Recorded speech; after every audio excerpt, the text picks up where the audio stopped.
Let's go ahead and start with that. What were a couple of your key takeaways, Linda? I mean, I have some things too to prepare that I prepared, but this is great to start with this. Um, in chapter 20, it was on page 126. It says, I'm asking God to help me heal from this disease of needing to know that everyone approves of everything I'm doing and I'm saying, of not wanting to disappoint anyone. That was huge. Oh, it's a constant choice every day to let go of that, isn't it? Right. The other one, or the next one, I should say, you are that girl. It was a chapter. It was Oh, on yeah. page 150, that every time we let the soul bullies win, every time we believe we are not and will never be that girl, we give a bit of ourselves over to be silenced. And then she tells you, like, wear the wild color, wear the statement piece. You Yes. can dance, you can sing, you can do all these things. Hey, So Linda, read this part. You can wear a bikini. yeah. I mean, it's something, it's a affirmation, Right. You can wear rock red lipstick. I was like, right? wow. Yeah. You can become a runner. Yep. I Yep. mean, yeah. Yeah. So Yeah. I really like that. And did you see the part where it says pick up the peacock feather? That reminded Yeah. me of the sisters, right? Yes. Pick up the peacock feather, for crying out loud. Yes. And for Molly and Christina, that's what we kind of coined ourselves at the spring retreat. We're the Peacock Sisters, and so we every time we see a mention of peacocks, it brings us back to that retreat. But even that second sentence there on page 151, you are honoring the sacred space inside you that no one could get their hands on and no one can wreck. You are joining the song God already sings over you, and you are celebrating who you are becoming.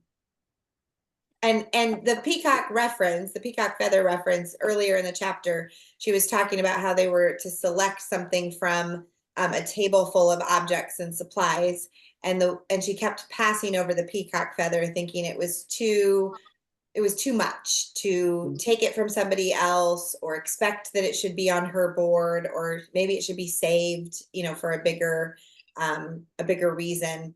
And finally somebody said to her, if you're drawn to it, you're entitled to it, basically, calling forth her ability to respond to her diet, or Right. to her decision making. Right. Right. Yeah. Mhm. I Powerful. have I have a couple more. One was on 161. I'm learning to take care of my body instead of seeing how quickly I can buy more clothes for my body. I'm learning what it means to pursue quality over quantity, to become very familiar with what I need, what I love, and the freedom that comes from narrowing. And it's really, really hard. Yeah. Yeah. Yeah. Yeah. And I have two more, actually, if that's okay. Yes, please. Um, under the chapter Recover Your Soul on Yep. page 184. But I'm seeing how the beauty and creativity spark me, and I actually have more energy to work and be and live when I have gone into these worlds to speak to me. I'm charging my own batteries. I'm allowing myself to be healed, inspired, and spoken to. I'm getting quiet and seeing what surfaces. It's pretty cool. Yeah. That was super encouraging. Oh, And the very last one was in chapter 33. And it's, I believe taking some time to develop a practice when it comes to your faith is time well spent. You and I are, after all, pilgrims, and we are only journeying so long as we are practicing. And I think you could take that practice for any routines that we want to develop in our life, right? yes. Look at them more as a practice than, a hard thing that you're trying to do. So Yes. I really liked that chapter. I thought it really spoke to where I'm kind of at. Yes. Yes. Yes. Yes. And connecting your practice to your purpose. Our Right. pastor has been doing a series right now, actually our whole church, and I've been teaching Sunday school under holy habits, which reminded me a little bit of what we did last spring with the spiritual practices, that there are habits, health habits and wellness habits that we do, but then there are holy habits that we do to connect within ourselves more clearly, who God is and how we experience the divine on a regular basis. And I think that's been a really helpful conversation for me in particular. Yeah. I Yeah. also really liked when she had us write a letter to ourselves in 10 years. That Yeah. was kind of, and then at first I was kind of like, I don't even know what to say, but it just words started flowing and it was really good. So Yay. I love that. Now you just have to make sure you put in a safe place so you can find it in 10 years right, right. or 10 someone years, I can may find not it. remember where anything is. No, but maybe, yeah, exactly. Exactly. Maybe somebody will find it then. Yeah. Yeah, that's great. That's so great. Any other general reflections from the book pieces that you've put together in Living Brazen? I'm gonna highlight a few of the high level things I saw and get us talking on a couple of different topics tonight, and then we're gonna end by beginning the practice of our Brazen board. Because our two care circles, those of you who are on the recorded call tonight, you are all in the soul care membership care circle. So on Mondays, the 5th and the 26th, we'll be doing our brazen boards together. And I'll tell you more about that at the end so that because you can bring what you want to it. And I've got a few options that I sort of kind of cultivated to make that easily accessible to those of you who want to participate with that.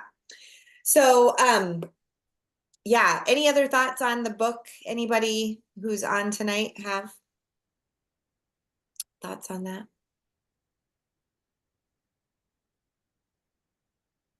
All right, I so just this should started. be, go ahead. Oh, I just started section 3, so I'm behind, but Oh, I'm good. Good like though. I You're in have to section 3. That's highlight it. very encouraging. Yeah, the whole book is I have it the whole thing highlighted. I know. Yes, Me too, Christina. seriously. There's just so much richness. I think Kudo's trying to break into the office. Let's see. Hello, dog. He is. There he is. Kept pushing on the door, like, let me in. Okay, so these are a couple of the high level pieces that I wanted to highlight tonight. Hopefully you can see the screen. I'll take my picture out of it so it's easier later to come back. But I sent this out into the wilderness a little bit, into the social media wilderness, because this came from part of what she shared, the welcoming prayer, by Father Thomas Keating. And I thought it was a good way to start or end a soul care or a soul practice, kind of like she talked about her 20 minutes of soul practice. What is it when we sit down, kind of like Linda just indicated, that we sometimes aren't open, we aren't welcoming, and we want to dictate how we proceed through the content. So welcome, welcome, welcome. I welcome everything that comes to me today because I know it's for my healing. I welcome all thoughts, feelings, emotions, persons, situations, and conditions. Gosh, that is really, really hard to say when we are experiencing extreme suffering or sadness or despair, truly. I also let go of my desire for power and control. I let go of my desire for affection, esteem, approval, and pleasure. I let go of my desire for survival and security. I let go of my desire to change any situation, condition, person, or even myself. I open to the love and presence of God and God's action within. And I just think there's so much richness in that, and difficulty, truly, in owning those words. Are there places or phrases that in this prayer that you stumble or that you would have trouble saying at this time in your life?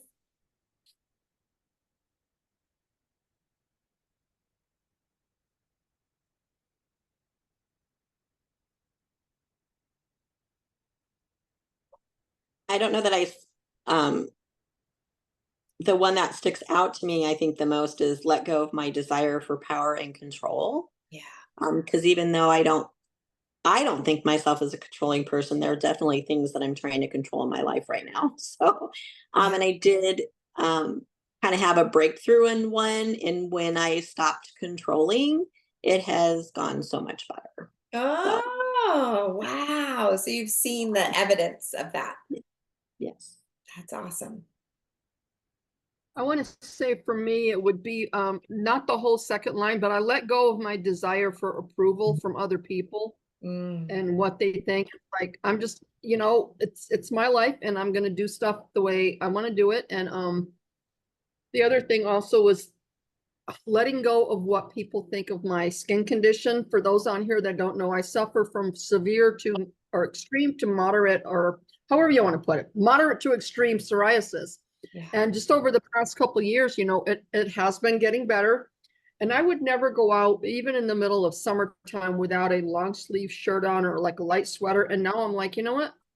I don't care. It's not contagious. If they don't like it, don't look at me. If you have questions, ask. So that was a big thing for me to let go of that. So I'm so glad you shared that, Lucinda. Thank you.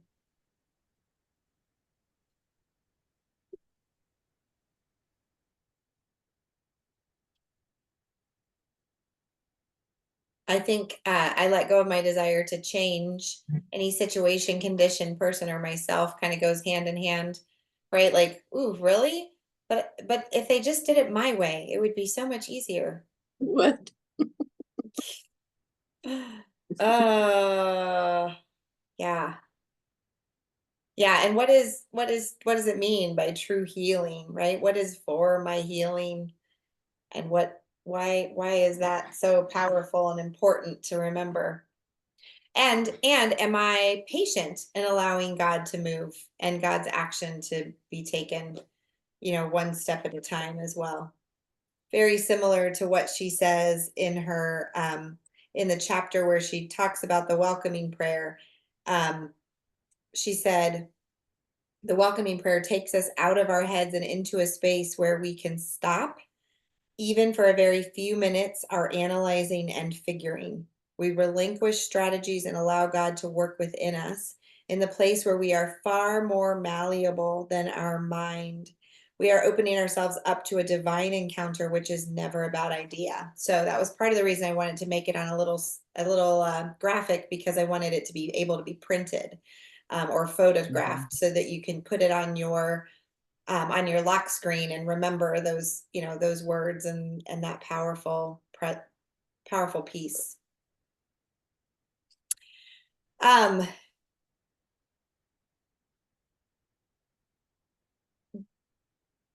I sure hope.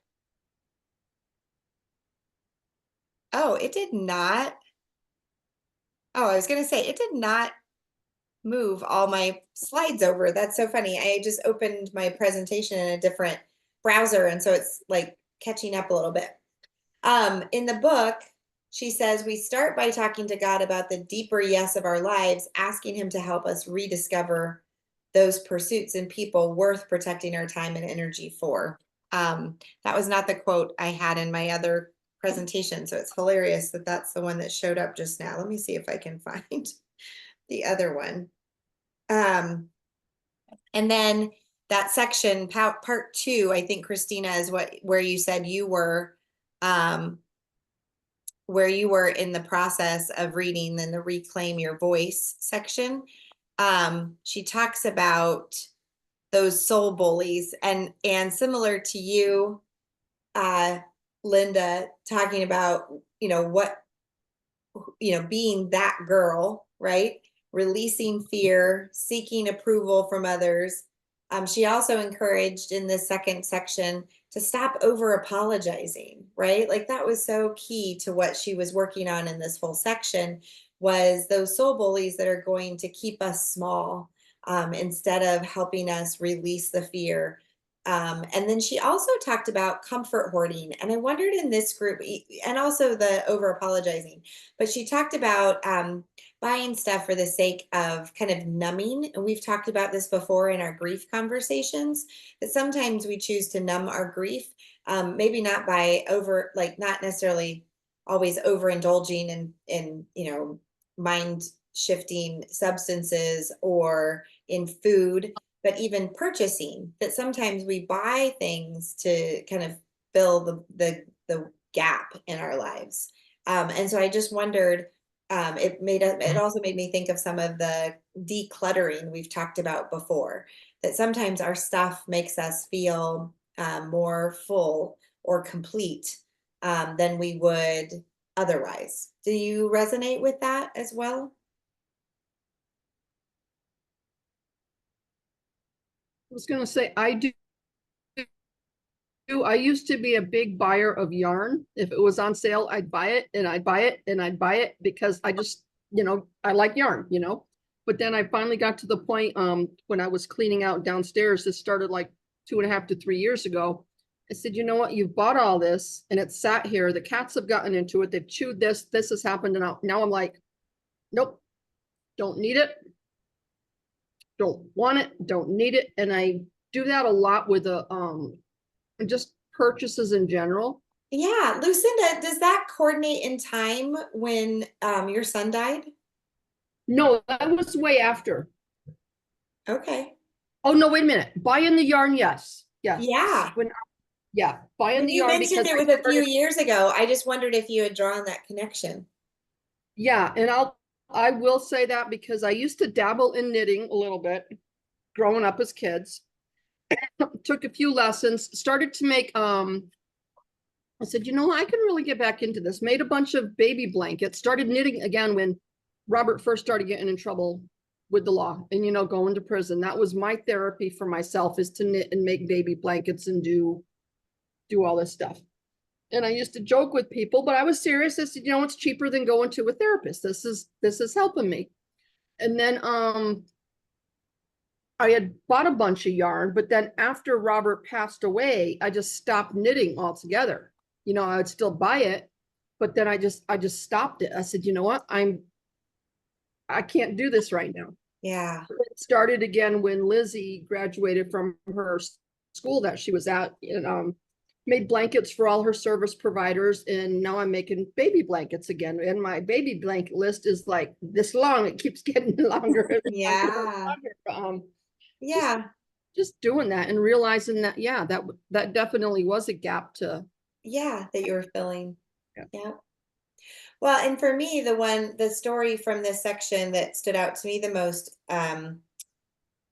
obviously that girl stuff that we talked about earlier, Linda, but also over apologizing. I say I'm sorry when I'm not even the one who, bumped into somebody or cut them off, at the grocery store. I want to be the first one to say I'm sorry instead of expecting somebody else to say it to me. And it's definitely something I have to keep in mind. I mean, when I was a basketball player in high school, I would foul a person, and that was allowed and expected in basketball in a game. And I would apologize to them as I helped them up. Like, so sorry I fouled you, which I wasn't, because my team needed me to foul them. You know what I mean? But it was like, but I felt bad that they'd fallen down, or, I didn't want to be seen as, pushy, right? Literally. So that was the one I connected to the most, I think, out of that section as well. It's good to just, I think the point in the soul bullies conversation is to be aware of, as we are, what in this section that she calls recovering our soul, that we're aware. And it's not recovery in the, the normal, state of things, or no, it's reclaim your voice before we get to recovery. But actually, no, recover is the part 3. So, yeah, so reclaiming your voice means to stand up to the soul bullies and those inner voices, those inner mean girls that aren't leading us in the right direction and that don't have our best interest in mind. So how do we reclaim our confidence? And we talked last month when we looked at the beginning of this chapter, the story about her daughter being approached for photos at the park and how uncomfortable that made her feel, and how she had to learn to use her voice to stop wrongs from happening. And I think this whole section is about that as well. So reclaiming our voices. And then we move into recovering our souls. And to me, when I read this section, it spoke of transformation, and truly the chrysalis, right? Leaving behind not just the moving from caterpillar to butterfly, but leaving behind the safety of the cocoon in order to recover. So that's why I selected this photo. And butterflies are such a good reminder of what transformation truly is like, in the study of metamorphosis, and how we emerge more free, more beautiful, more aligned with our purpose when we do let go of some of those things.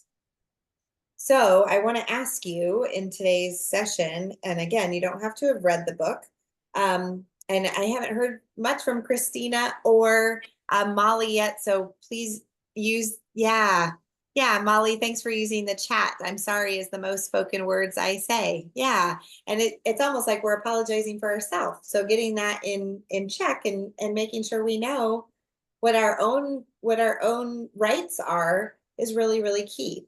So think about a transformation that you're going through personally, professionally, some sort of shift that you're making in your life. And how are you involved in what she calls a holy tussle with God over this? And she takes that phrase, holy tussle, from another author named Tamara Keys. But what does that look like? And what in that transformation feels uncomfortable, exciting, vulnerable, risky? What doesn't fit right?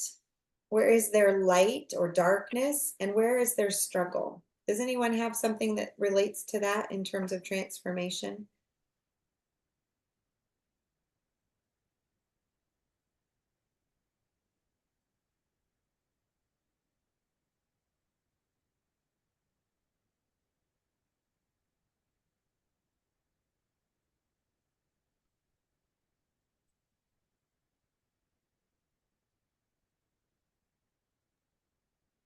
The story. I Go ahead. think I do. Um, I've been asked to step up and be farm manager at the property that I live with on my mom's, and that there's a couple and my cousin who live there, and I'm having a hard time deciding to take the leadership role, because I like to kind of sit back and watch and not really voice my opinion very much or very loud. And so this is like totally new. And my mom keeps telling me that I'm doing a great job, and all I see is the places where I fall down. And so the transformation is really hard. Yeah. And it would make you want to give up and go back inside the cocoon, right? Oh yeah. I want to hide in my house so bad. Yeah. Yeah. What feels exciting about it though? It feels exciting because I can see changes that we're, working on, and that, are happening around us. And it's exciting to see the changes and watch how it's improving, and how the neighbors are reacting to, our new fences that we put up. Some of the piles of stuff that we have that we've either repurposed or we've gotten rid of, junk, and just how they react to us has been really surprising as well as exciting.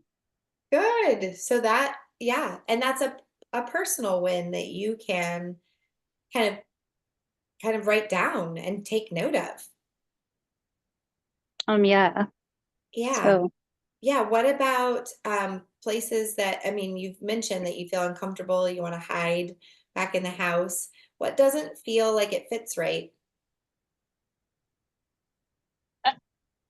I don't see myself in, in trying to, make improvements, and, I'd rather be a worker bee other than figuring out, what's the best use for the property, or, where do we need fences, or, kind of making those authoritative decisions. I don't see myself as that. Mm-hmm. Do you have people around you who have some of that expertise? Um, my mom, of Oh, course, but her and I have to kind of communicate long distance because one's in Phoenix and the other one's at the farm in uh-huh. Dolores, Colorado. So Yeah. Yeah, so figuring out how how to communicate what needs to happen and put some other people to work for you in those decisions too. yes, ma'am. Yeah, good for you to be in that transformation. I wanted to use an outside converse. You know, I keep using the word cocoon and chrysalis, but the chrysalis is what is formed by butterflies, and it's considered that in between stage before the full adult or independent being. So of the butterfly is released. So if you think about, you're kind of in a chrysalis playing field right now, um, growing, changing, shifting, saying yes, taking the risks, putting your putting your vulnerabilities out there, and also risking making some mistakes, right? Trial and error. Yes, ma'am. Yeah. So out of that comes an independent being. So how will you be served by the risks that you take now? What do you think the benefits will be to you in the future?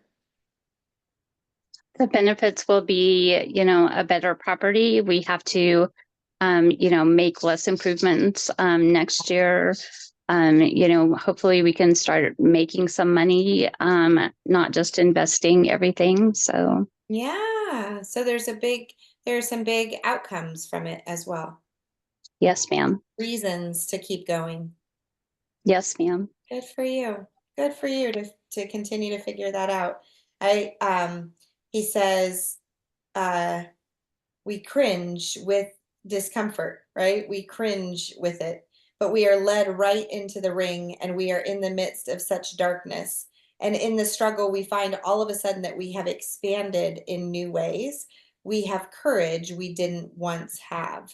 And the courage came to us by way of the ring. So, another metaphor that's sometimes used, and I think I put it on the next slide. Oh, I did not. How did I not put that on there? Is the man in the arena from Theodore Roosevelt that is often quoted now. Um, Again, Brené Brown brought it kind of back to the forefront. But the idea, it's not the person who sits and watches. It's not just even the worker bees, Molly, but it's the people who are willing to be in the arena making those tough decisions that are going to experience the more the better result from their actions. Does that make sense? Yes, ma'am. Yeah. And so Leanna goes on to say, the courage was hard won, and that's why the whole thing is holy, I guess. New life doesn't get served to us on silver. Usually we have to fight for it. Birth is beautiful, but also painful. So truly you are stepping forward into this better, this more full expression of who you are. Good for you. We'll be here to cheer you on.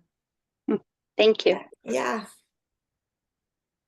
She also gave Leanna also gave a chapter about rule breaking, like things that we do in these various categories. I think still worked here, right? Like, are we willing to break some rules, either rules that we were taught or rules that we have established to keep ourselves safe?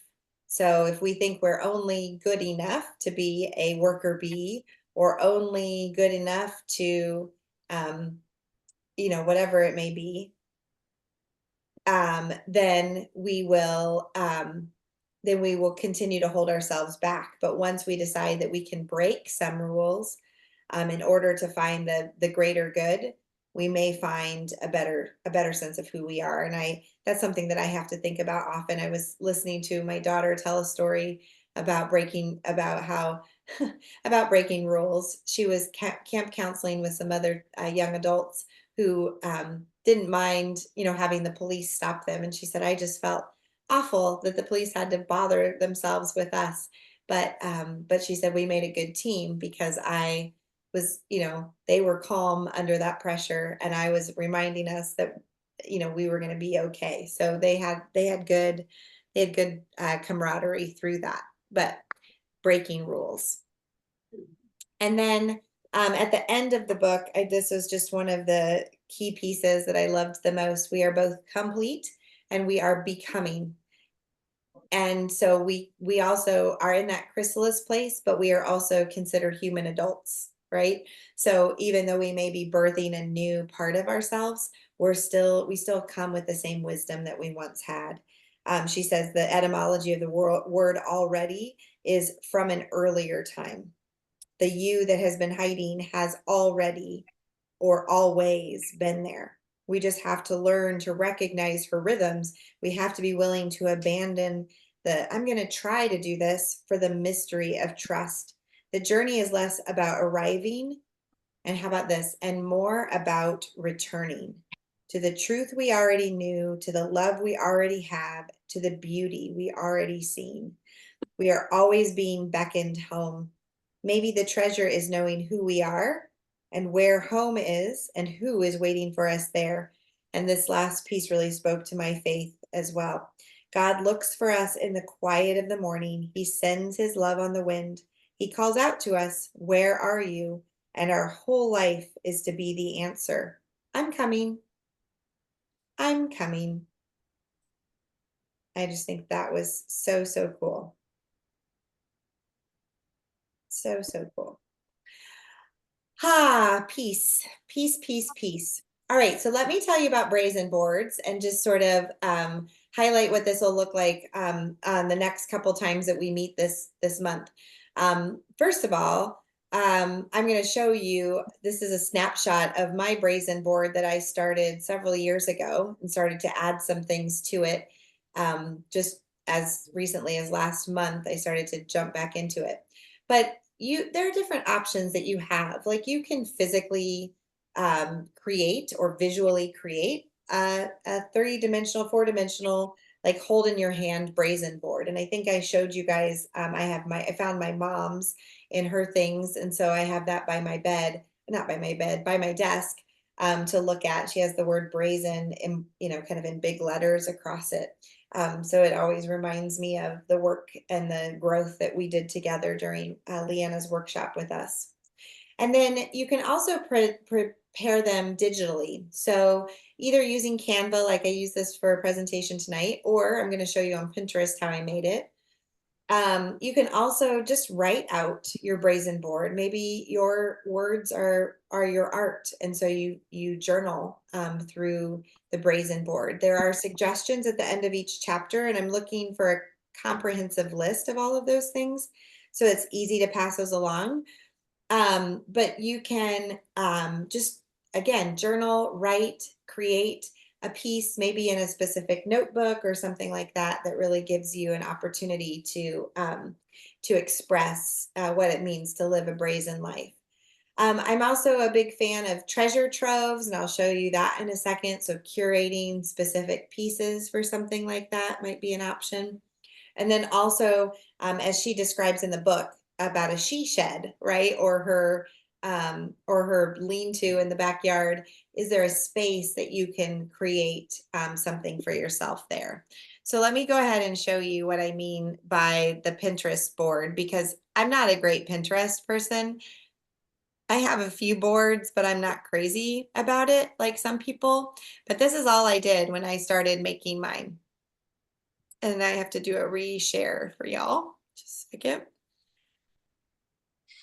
I just went on Pinterest, and I started as she asked questions at the end of the chapter. Goodness, it wants me to sign in really badly. When she asked questions at the end of the chapters, I started to pick out phrases that really spoke to me. So so I don't have a lot of things reflected. This is just the beginning of a brazen board. The other thing I was trying to get clear on are what my colors were. So these were some colors that I was drawn to, more of this gold, bright yellow, tinted wheat color. So I was picking, I went in looking for palettes, colors, because Brazen, hers was more of this bougainvillea pink color, and mine, these were sort of the images that came to mind for me. And what's funny to me about this is that it's one of the colors, a couple of the colors that I use in some of the branding work that I do for Living Well Now, and also our soul care sanctuary, like some of these purples, right? We've seen those before. But then this orangey color, I just haven't, I featured some in Living Well Now, but you can see kind of what I'm attracted to and kind of how I like things to pop and how much shine to put into them. So as you think about making your brazen board, Pinterest might be an option for you.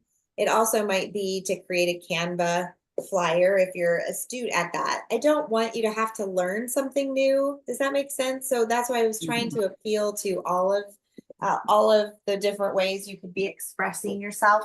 This is my mom's brazen board that I mentioned. Confidence is a beautiful thing. She obviously used some rubber cement. These are hard back boards, like cork, they're not cork boards, but they're what do they call them? Shoot, whatever. These wooden boards. And she used some three-dimensional items that Leanna had to offer, kind of like the peacocks, right?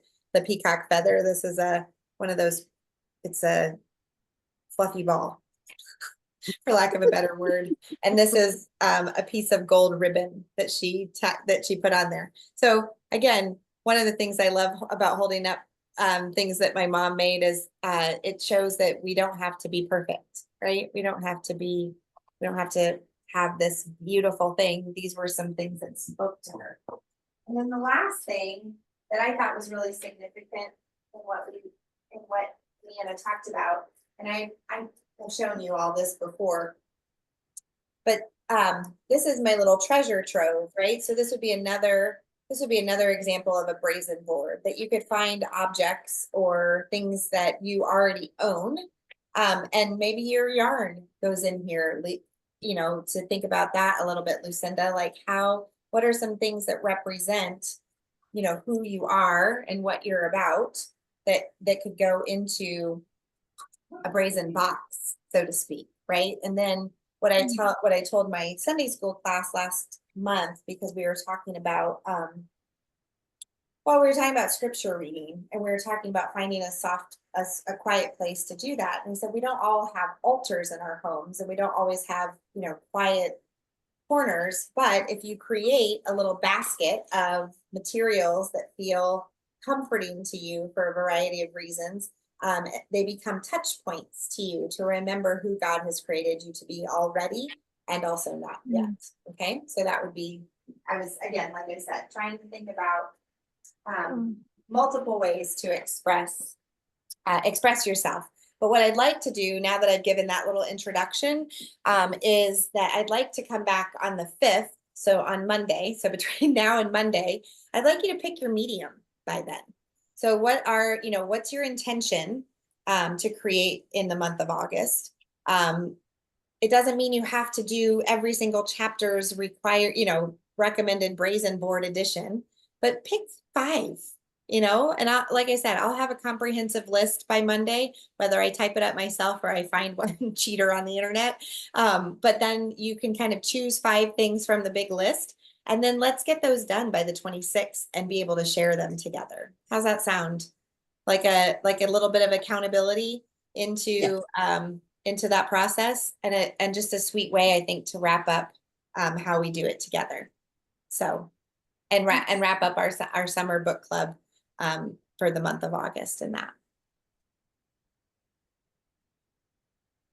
That was a lot of talking. That was a lot of talking. Who needs a deep breath of some oils to finish out our time tonight? Can we do a few little oil process? Okay. I'm going to read a poem. Let's see. I'm going to read part of a poem. And then I'm going to have you, and then I'm going to, not the poem, but I'm going to read you part of The Man in the Arena.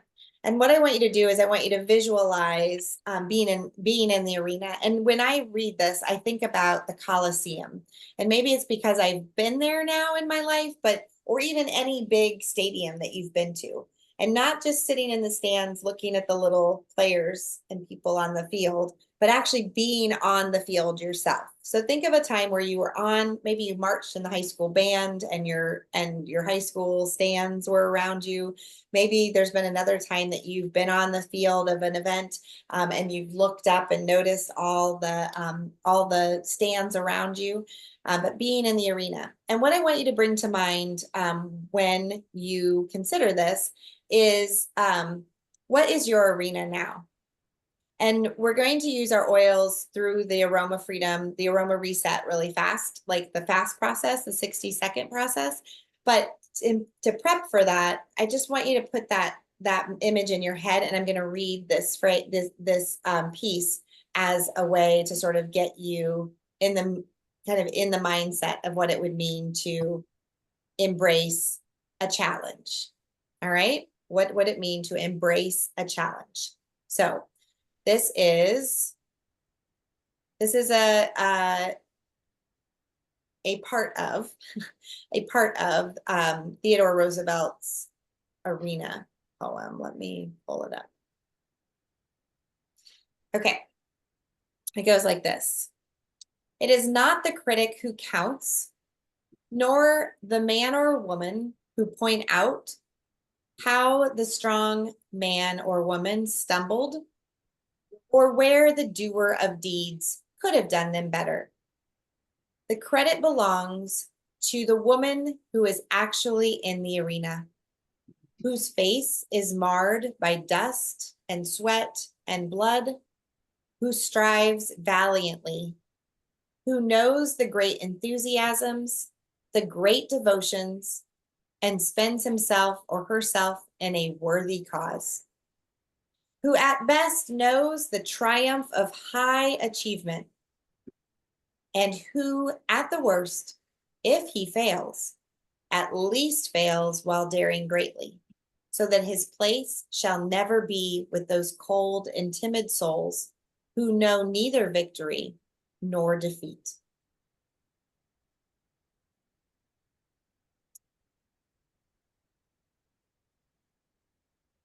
So as you let those words kind of waft over you,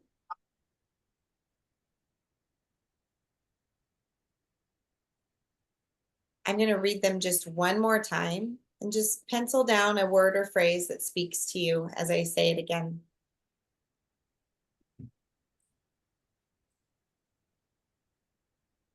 It is not the critic who counts, nor the woman who points how the strong woman stumbled, or where the doer of deeds could have done them better.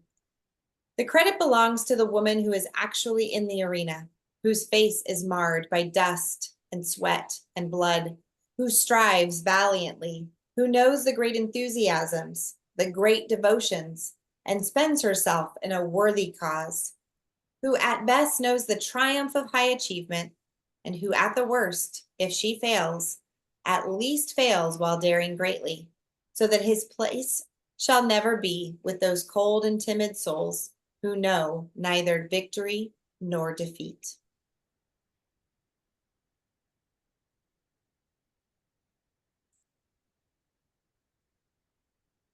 So as we get clear about the arena work that we have in front of us, perhaps that situation feels overwhelming, frustrating, or even confusing. Bring it to mind. Molly gave us a good example tonight of her particular arena situation. Maybe some of the rest of you have something similar that's challenging you as well.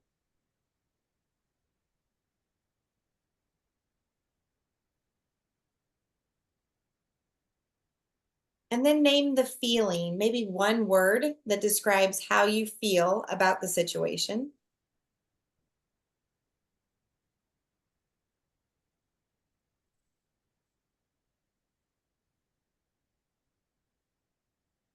And then locate this feeling in your body.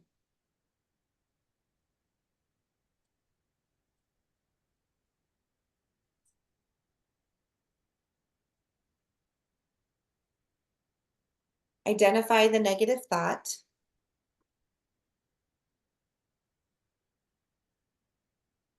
That goes with it.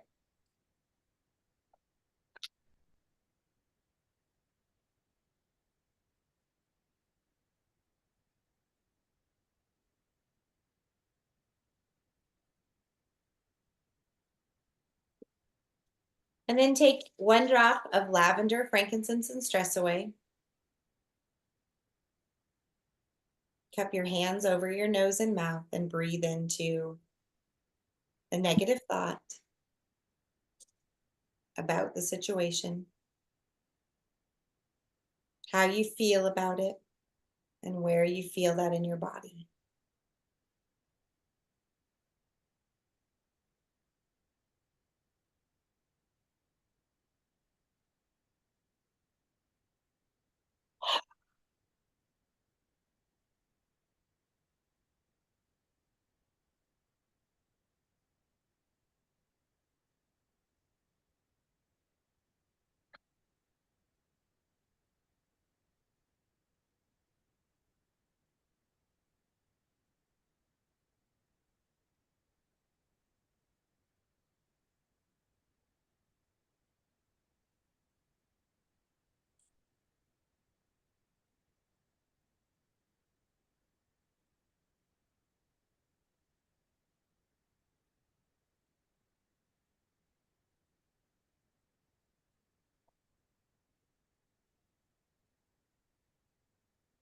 Take some notes for yourself. What's being cleared? What's being impacted?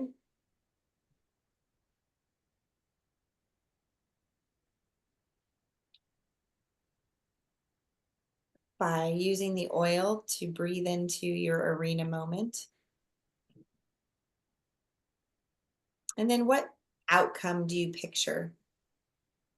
What's the next action step that's needed for this situation?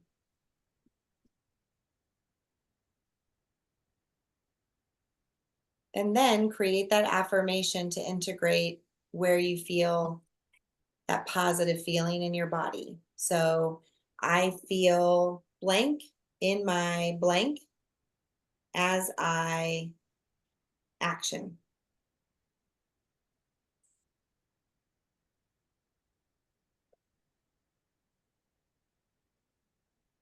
And then pick a different oil.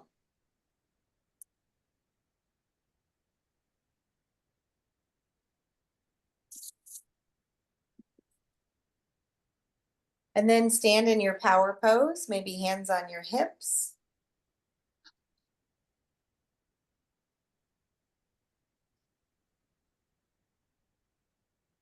And say that oh my gosh, all the clearing. Say that affirmation aloud, standing in your power pose, remembering that brazen behavior, bold action, confidence can be shifted just from the power pose alone, and you're adding an essential oil and also an affirmation.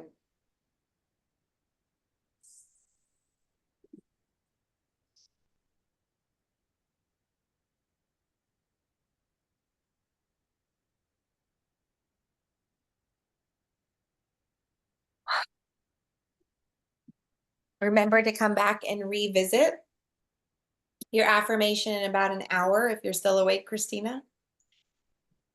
And make some your next decisions about it, right? The same oil, the same process, the same power pose. similar words to help push yourself forward. Stay in the arena, right? The affirmation is what you need to repeat to yourself to stay in the arena.